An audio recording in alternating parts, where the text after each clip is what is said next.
Some communities have been caught by surprise by a massive radioactive leak from a nuclear plant that they are just now hearing about, even though it was first detected months ago. We are talking 400,000 gallons of contaminated water, and it happened at this plant because of a broken pipe.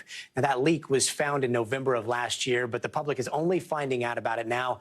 The nuclear plant is owned by the company called xcel Energy, and both the company and the state are working to try to clean up the contaminated water.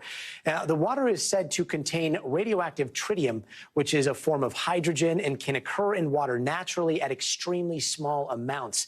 But per EPA regulations, 20,000 units of tritium can be in drinking water per liter. But the water right now at the plant is in the millions.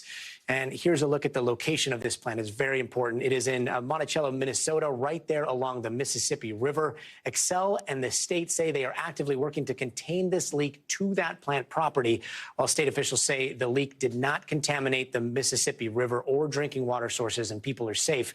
But we want to bring in NBC News correspondent Maggie Vespa to break it all down for us. Maggie, bring us up to speed here. The fact that this leak happened in November of last year and people are just finding out about it right now seems pretty alarming. What do we know about the nature of this leak?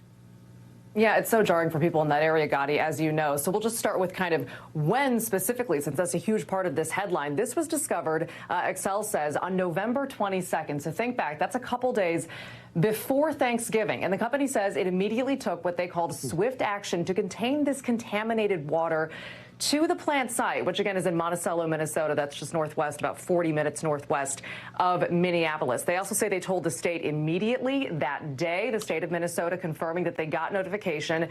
They say in late November, and both the state and the company, all the agencies involved say at this point, there is no evidence to show that drinking water in that area has been contaminated. But, Gotti, I got to be real with you. Also, no one is saying why the public wasn't notified as soon as this was discovered, which, again, as you said, is a key question because this is so alarming for people to hear about now. Gotti.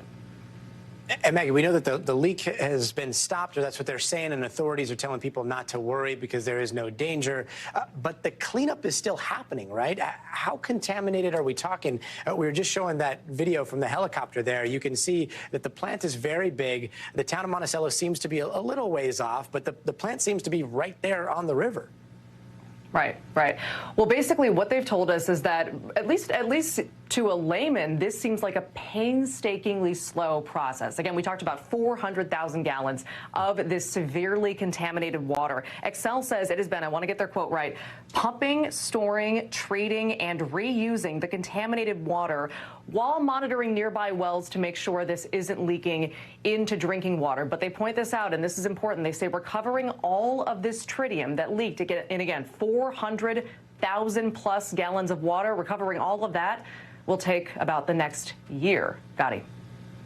Wow. And one more question. The plant, I know, is pretty old. It was built in the 1970s, 1971. Is that a concern here? You know, it's something that's been mentioned. The company has yet to say whether it's a concern. The state has yet to nail that down as well. But basically what it means, if nothing else, is that xcel Energy has spent reportedly tens of millions of dollars updating the infrastructure of this plant, updating its testing systems, including installing what they called a new groundwater monitoring program, an advanced program in 2007 that they say was part of an updated requirement at the time. Again, whether that has anything to do really concretely with this broken pipe, meaning whether the age of the plant and all the updates that have been needed over time, whether that has anything to do with or caused this leak, that question also at this point yet to be answered. Gotti, but we'll stay on it. Wow. And just to recap, a radioactive cleanup that could take a year. Maggie, thanks so much.